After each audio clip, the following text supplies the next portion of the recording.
నా వైఫ్కి కొంచెం పీసీఓడి ప్రాబ్లం అనేది ఉన్నది. 3 మంత్స్ 4 మంత్స్లో క్లియర్ అయిపోయింది. క్లారిటీగా మొత్తం మాకు కన్సీవ్ అయ్యి చక్కగా మంచి పిల్లాడు పుట్టాడు. నేను చెప్పేది ఏంటంటే ఆయన దగ్గరికి రండి. It is the last stop for you.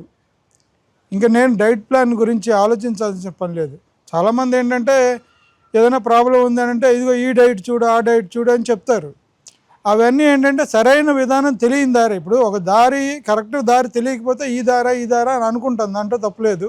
So నాకైతే ఇదే దారి అని చెప్పి తెలిసింది. ఈ దారిలో అయితే నాకు క్లారిటీ ఉంది, చక్కగా నాకు రిజల్ట్ వచ్చింది, నా ఇంట్లో నాకు రిజల్ట్ వచ్చింది. కాబట్టి నేను ఎవరికైనా ఇదే సజెస్ట్ చేస్తాను. మీరు అనవసరంగా మీ డబ్బులు పోగొట్టుకుని అక్కడికి ఇక్కడికి తిరగకండి, చక్కగా ఆయన దగ్గరికి రండి. ఆయన చెప్పింది తూచా తప్పకుండా చక్కగా ఫాలో అవ్వండి. 6 మంత్స్లో మీరు మంచి శుభవార్త వింటారు. మీ ఆరోగ్యంలో ఇంకా వేరే సమస్యలు ఉన్నా కానీ మీరు తీర్చుకోవచ్చు. నిజంగా ఏంటంటే దేవుడిచ్చిన వరం లాంటిదే ఇది. అది మీరు ఉపయోగించుకుంటారో మీ అదృష్టం, లేదా మీరు అంతా తిరుగుతాను అంటే అది మీ దురదృష్టం.